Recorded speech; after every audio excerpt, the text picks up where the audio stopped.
But yeah, I mean, obviously I want to say I was the smallest guy in the whole league, but Wait, were you? Do you think you were? I was, yeah. That's crazy. You know what? I actually believe that. All right, there's no need to go there. Welcome to the Hockey Review Podcast. To become the best, you have to surround yourself with the best. That's what we're working on. Skills that translate. Wait, so it's like a parade? Yeah, it was a parade. No way, they had like a parade. Pretty chaotic start for sure, but That was junior hockey for me.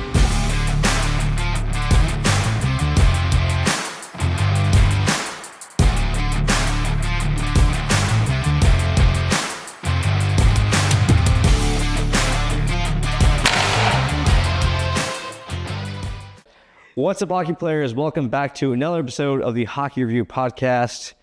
Today, I'm joined here with WHL alum turned UCLA ACHA point merchant, Matt Ng. How you doing today, Matt? I'm doing well. How are you? Doing great. So, from the Bay Area to the WHL, I mean, so far the guests I've had on have been so far from SoCal and the SoCal region, LA region, and I've never really talked to anyone who's grew up playing hockey in the Bay. So this would be a fun kind of informational, I guess, session for me to learn about Bay Area hockey, where you grew up playing, and your stories. So give us a little rundown of how you got started playing hockey in the Bay Area. Yeah, so actually, my sister was a figure skater growing up a little bit. I think I was about 2 years old, too young to be left at home, obviously.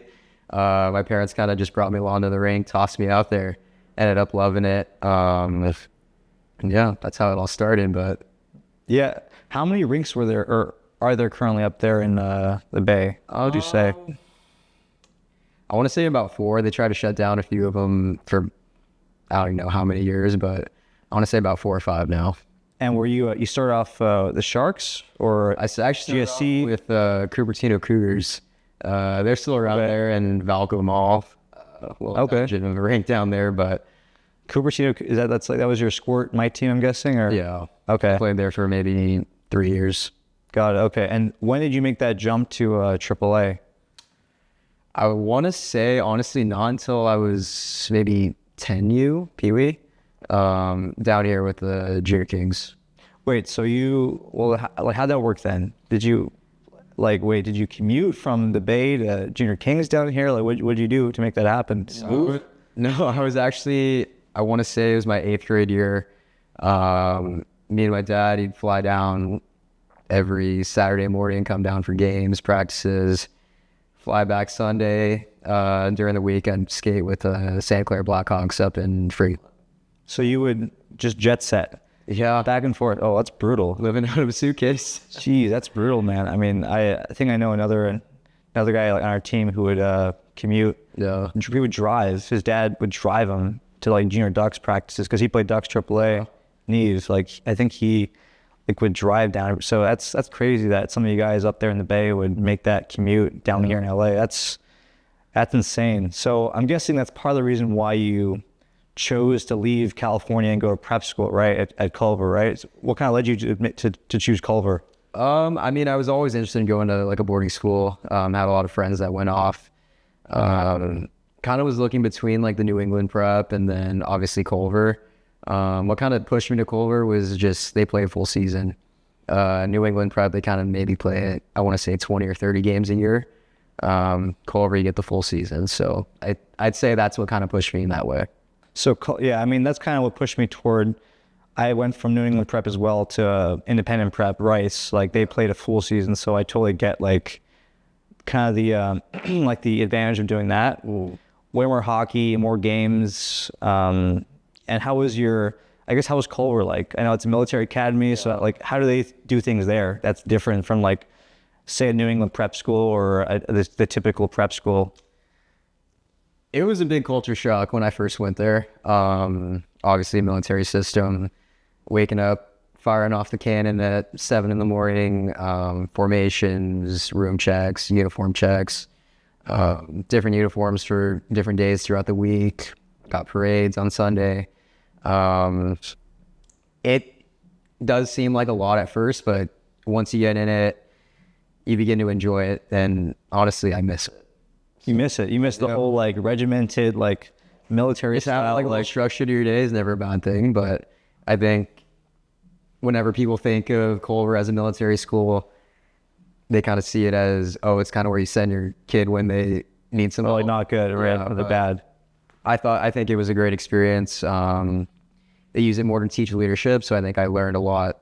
Obviously, moving away from home at a young age already, but just learning those skills from the upperclassmen or whatever it was like extremely valuable. And how was like hockey, like regiments into your day? Like how they fit hockey into your day at Culver? So classes there, we were done, I want to say around like 3, obviously depending on each person's schedule, and then we practice.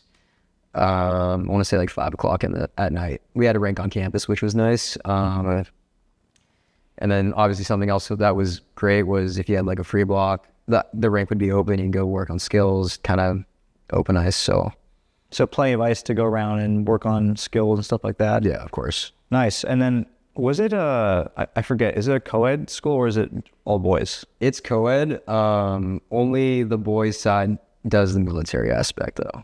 Oh, really? Yeah. So girls, They have no like military aspect. Yeah, no military aspect, but they still focus on like leadership and all that. Okay, yeah. And how I guess how much crossover was there between the because there's like 16U and 18U, right? Just 2 teams? Yeah.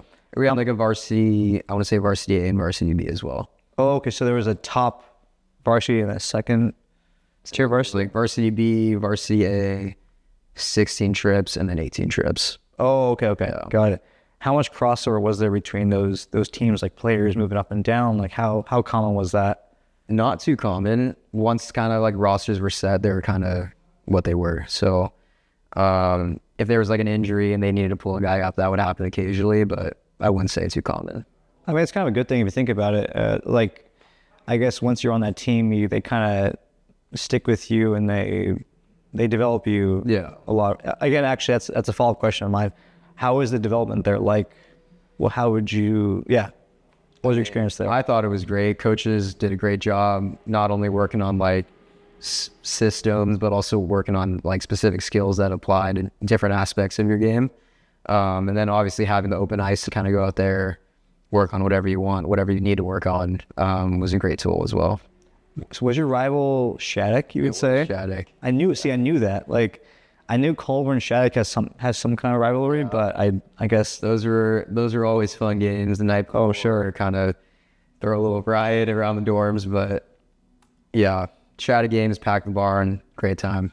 And you guys would, I'm guessing, bus everywhere, right? Or fly sometimes? We would bus everywhere. I believe now sometimes they make trips out to like Boston. They do fly, but back then it was busing everywhere. A 12-hour trip to like Minnesota to play them. But damn.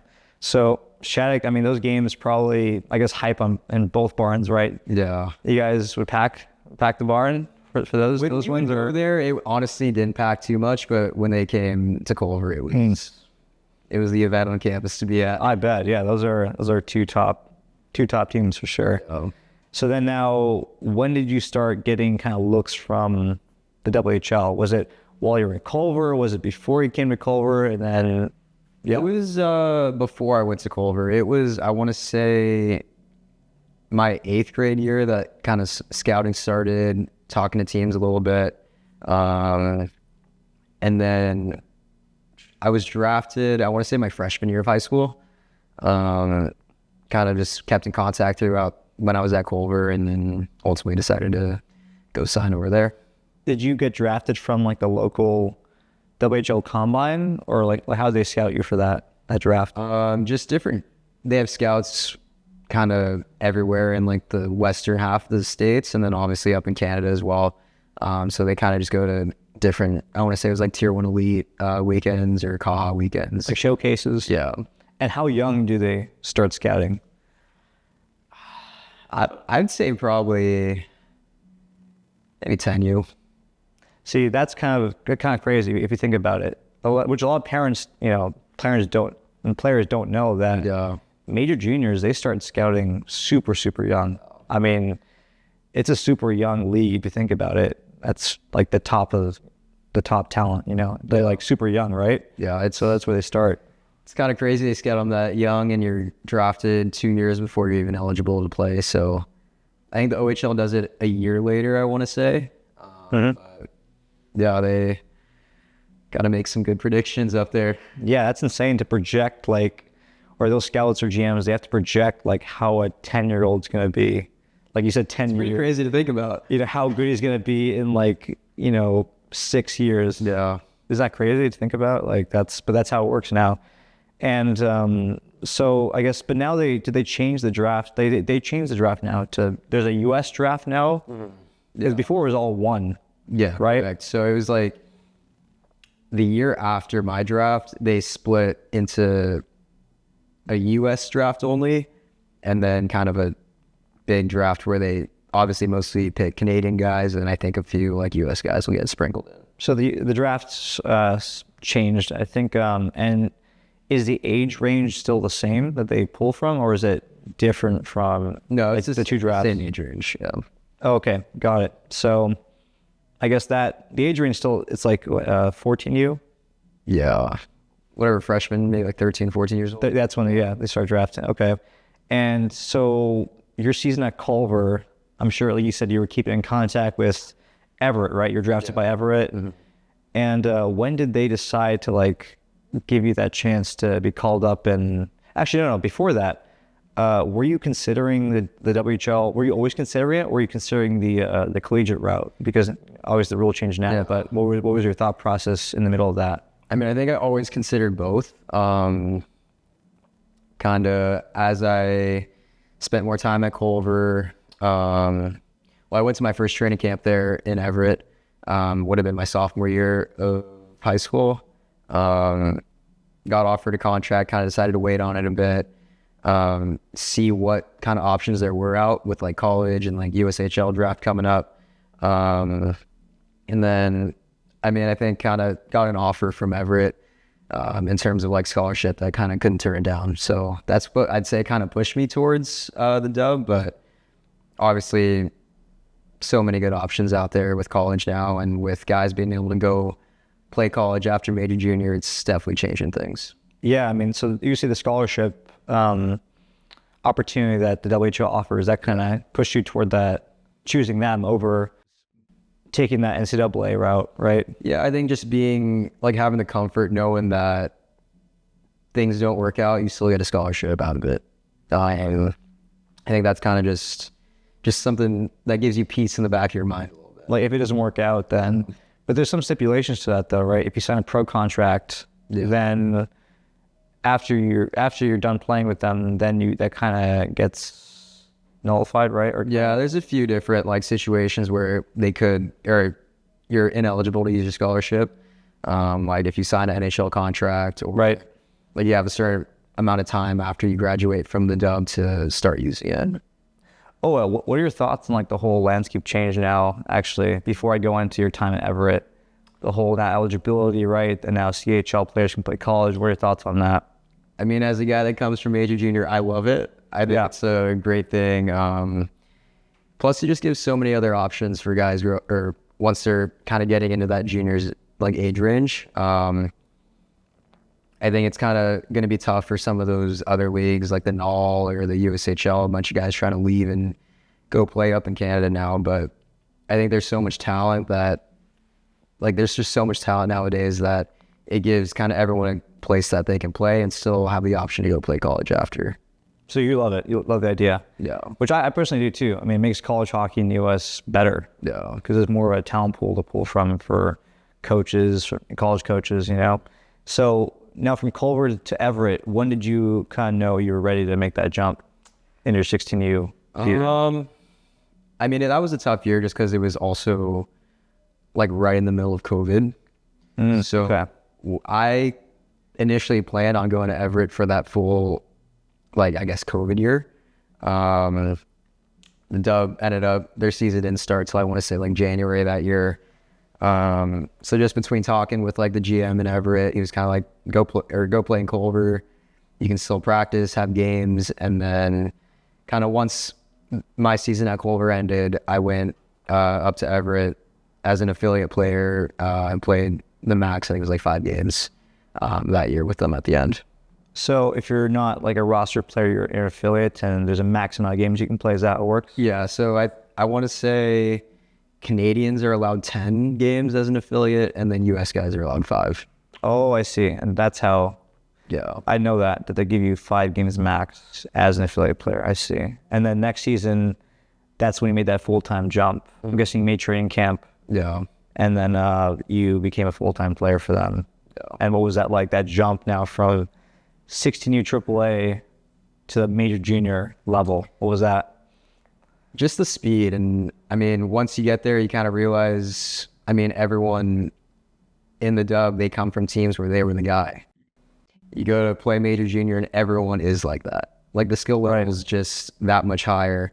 I think that's when it comes down to like focusing on little things, like just to gain the coach's trust, whether it's like being able to, on breakouts, getting the pucks out, just little things like that make a big difference when you're trying to make that next step. So little things, like those little, like you said, details, like getting the puck on the wall, I'm sure, like knowing how to handle a tough puck on the wall and getting it out, those things make or break, kind of, right? In the 100%. in the higher levels, like the dub.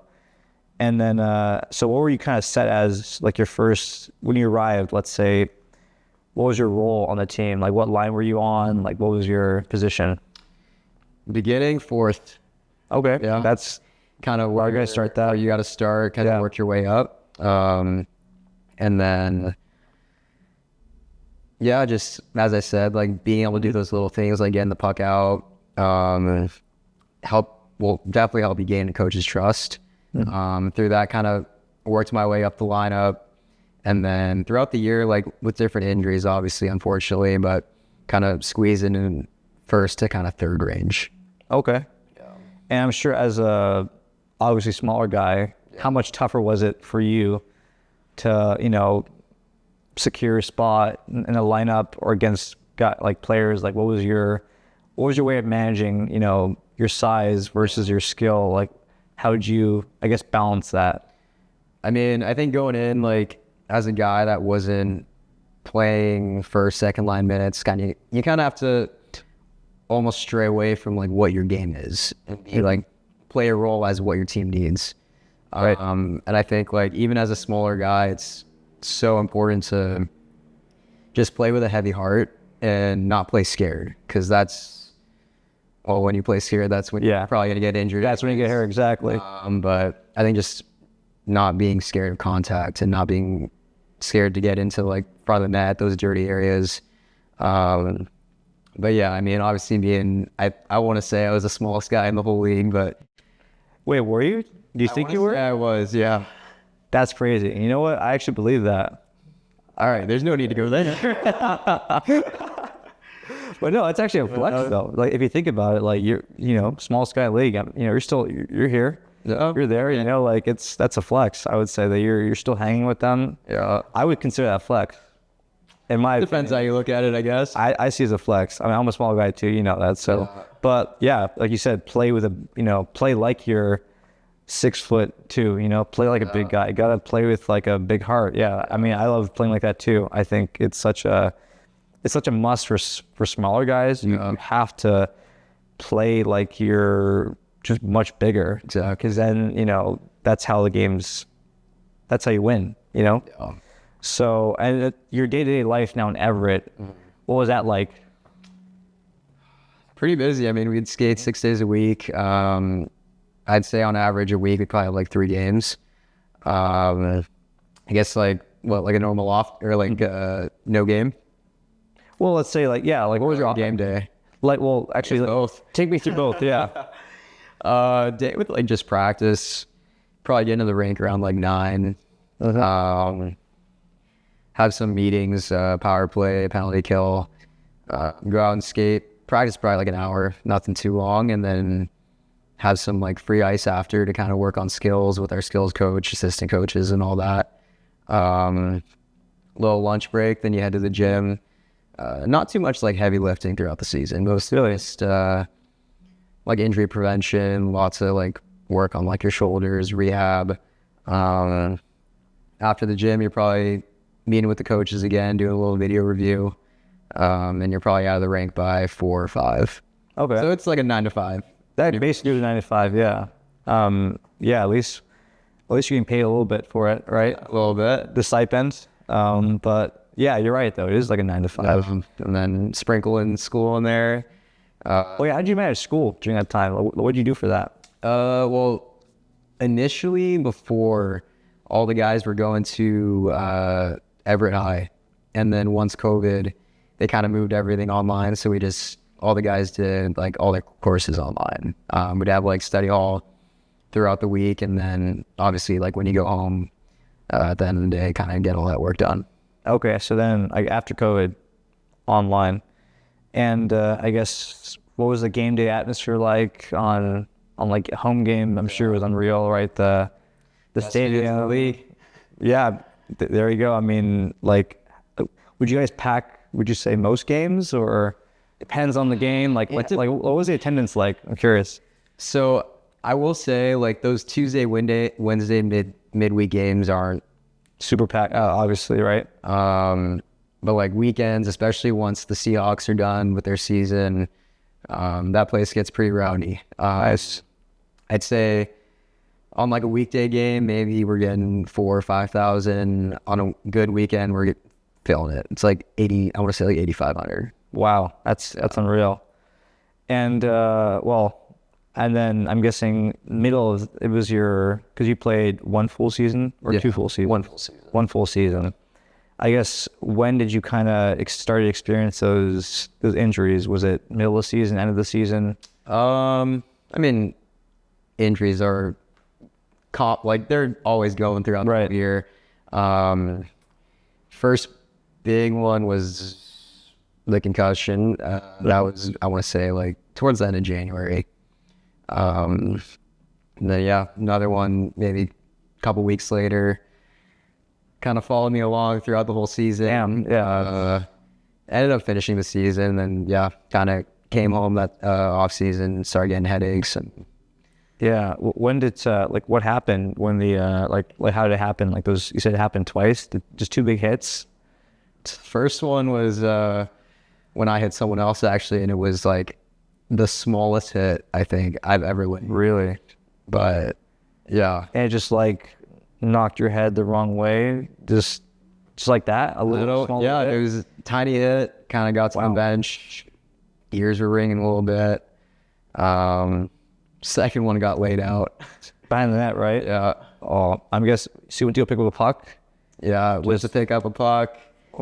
Looked over, guys coming right at me, smoked. Those are the worst. Behind the net when you're going around, that sucks. And I guess after those injuries, you said you finished the season. After those ones, that's kind of when you made the decision, like, okay, I think I'm kind of done. I mean, I obviously intended to, like, when the season ended, I was still feeling pretty good. I fully intended on going back, and then months went on, and then the headaches started rolling in, and met with a few doctors, and kind of just made the decision from there. They recommended that you kind of take a break, and that's okay. I guess what's your advice to guys who have gone through who have had one concussion or a few concussions? What's your perspective on that? I mean, you only got one brain. I mean, like a hip, whatever, you can replace it if you really need, but brain's something you definitely got to protect. So obviously way more, I guess, critical, of course, kind of thing to watch out. Concussions are very, very important to manage and not push. You would say don't try to go back if you're not ready, or if you had multiple, you would just kind of recommend players don't do it. I think obviously just be honest and open, both with yourself and obviously like your training staff, and how you're feeling before you get sent back out there. And was it like, could you have played maybe at a lower level, or it was kind of just like they really recommended you just be done with any kind of contact? Like, could you have, like, let's say, played like in the null or something? Actually, no, sorry, not the null. All worse than the dub. Like BC or AJ, could you have done that at a lower level, or it just doesn't matter? I don't know. I think at the time it was more just like, it was more of a let's not try. Yeah. Okay. And I guess how do you feel about that? Do you are you really kind of, I'm sure in the moment you were really kind of I guess, not happy that you had to kind of hang things up, right? Like, how'd you manage that now, that tough decision you made to kind of take a break? How'd you manage it? Honestly, it was tough. I can imagine. I think it's a lot different as a guy that's 20 years old playing in the dub, and that's your last game and you know it. Mm-hmm. But as someone who has to stop due to injuries, it's like, When you're like younger too, Yeah. it sucks. Yeah. so it's like, I don't know, I just say just enjoy it. Like if you're in it, like no matter what level you're at, like enjoy it. It's gonna end one day, so make the most out of it, make the most memories, and have a good time. That's the way I think about it too. Like, play every game like it's your last, right? I love that message, because it's like, then you not only like play harder, but you also have more fun when you like, when you kind of know that it could be your last, you want to kind of make the most of it, and that's when you have the most fun. You play the hardest, you play the best hockey. That's the way it should be. So now, taking a step back, looking over your career, what's the biggest piece of advice you would give to, I guess, a kid looking to go play major junior that's maybe a smaller guy? Yeah. I mean, like I said, just play with a heavy heart. Like, don't be scared to get in those dirty areas. And obviously, as a smaller guy, focus on like your skating speed. But yeah, I think it's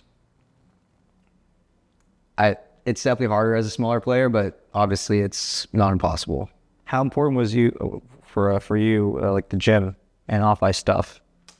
My first year I went there after Culver, we did like physical testing at the end of the year, and I was not looking so hot. Really? Went through off-season training, came back a lot stronger. But yeah, as a smaller guy, definitely getting in the gym, just being strong on your feet, so important. Yeah. Did you have a trainer that you worked with? I did, yeah, with the Barracuda, their AHL, the San Jose Sharks. While you're back home, you train with you use a trainer back. I guess so. If you having a trainer, I'm sure is essential. Yeah. Or having someone you go to, right? Yeah, like once you like get to that certain level, it's important to have like, some guys might think they know it all and they like have the perfect workout, but it's definitely nice to have someone like obviously watching your form, giving you different or like kind of just adjusting your workout plan depending on like where you're at, how you're feeling, and all that. Do you think most guys in the dub had a trainer they worked with back home? 100%. Really? Yeah. So interesting. So most guys had an off ice guy Yeah. that they work with. Well, that's good to know then, that once you get that level, you kind of need one at some point, right? Yeah. I mean, obviously your on ice skills are so important, but that being healthy and just again strong on your feet, being able to like win those puck battles, whether it's your cross-checking guy in the corner, yeah, those are the little things that really make a difference. I mean, you're like the fastest guy on our team and like one of the strongest, so I could see that. Like trying to like watching you like shake people off in the corner is like unreal sometimes. I don't know how you do it. You just like how do you do that, dude? Like you just literally just shake off like a guy who's like 6'3", like boom, and you're just gone. Or you get under him, and you know that's all gym. Honestly, that's the way I see it, right? I think it comes down to your time in the gym, but also just your skating. I think skating is like the most important skill when it comes to hockey. If you can't skate, it's kind of tough to get in those open spaces, create chances, or win puck battles in the corner. So yeah, I think definitely skating has to be the key. Oh yeah. Like, I actually agree with that a lot.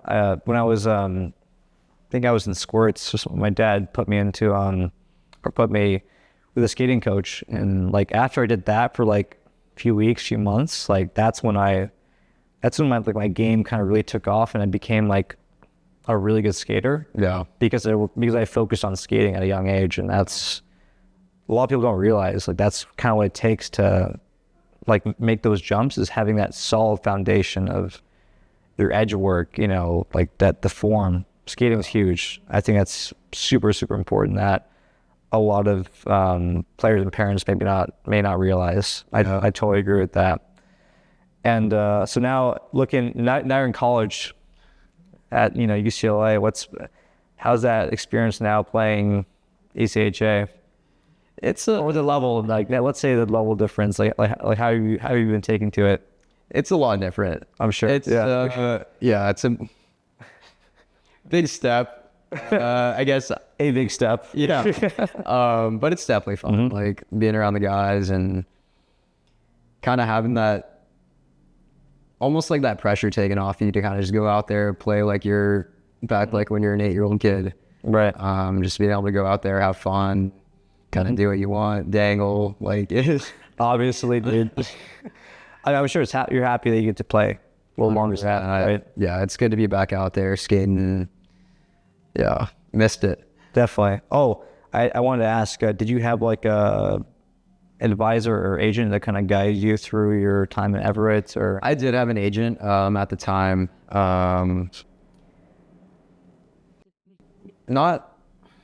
Yeah, I mean, like kind of just like text throughout the season, check-ins, and then when I had like the whole concussion stuff, kind of he helped me like communicate with our GM and our coaches about all that as well. okay. And I'm sure most guys had someone there, right? Agent? I'd say most guys. Most guys did. Oh, and so did Culver. Would you say Culver really prepared you for the WHL, the prep school environment? Yeah. I think, yeah, 100%. Like just being in that kind of environment where I want to say we played maybe 50 games a year.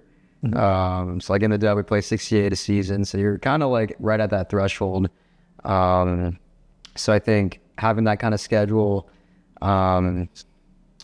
definitely helped. And then obviously just growing as a person while I was there, learning all the leadership and kind of learning like you can't do big things in life if you can't do the simple things. Totally. Now, do you have any fun stories you want to share while you were in the dub that you can share, let's say? I actually didn't go on this trip because it was when I had the concussion, but they went up to Prince George and the bus broke down. I think it took them maybe like 24 hours to get back. Really? So I dodged a bullet on that one. Because Prince George is like way up there. Yeah, it's probably the northernmost team. I want to say, Yeah. What was your favorite away barn to play at? it's gonna be a toss-up. I loved playing in Spokane. They honestly pack that place on the weekends too. And then obviously our rivals playing in Seattle. It's always fun going in there, getting a win, and hearing all their fans at the end. So I'd say either Spokane or Seattle. Spokane, Seattle. Okay, because you guys played in like the southernmost division, or how's the WHL divided? Is it like east, west, north, south? Yeah, east, west, and then there's the U.S. division too. Okay.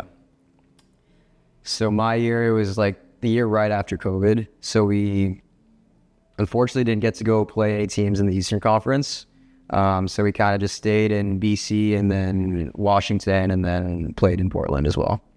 Got it. So now there's Wenatchee. They added Wenatchee now in the dub. So that's another cool U.S. team. So those were kind of your favorite places to go, I guess, away, besides your home, Everett. Home's got to be on top. Oh, 100%. Best bar and best fans. Love that. Oh, yeah. I think they posted you not too long ago. Yeah. Right? They posted you when we did that. Yeah. That's really cool. They still have you still have a good relationship with the team. And I want to say I went up to visit maybe 2 years ago. Obviously the coaching staff's changed a little bit. And all the guys I knew are almost aging out. So, but it was definitely good to go back up there and visit. Nice. That's awesome. Well, thanks for your time, Matt. I think we cover a lot, and I think it's cool that now we got a perspective from a Bay Area kid and kind of his story and how he got to the dub. And if there's kids who are, from the Bay Area, this is kind of the cool little blueprint of how to get there, at least hearing from someone kind of, his story, like your story, right? And the challenges you overcame, the path you took to get there. So really thanks a lot for coming on and sharing your story. Yeah, of course. Thanks for having me.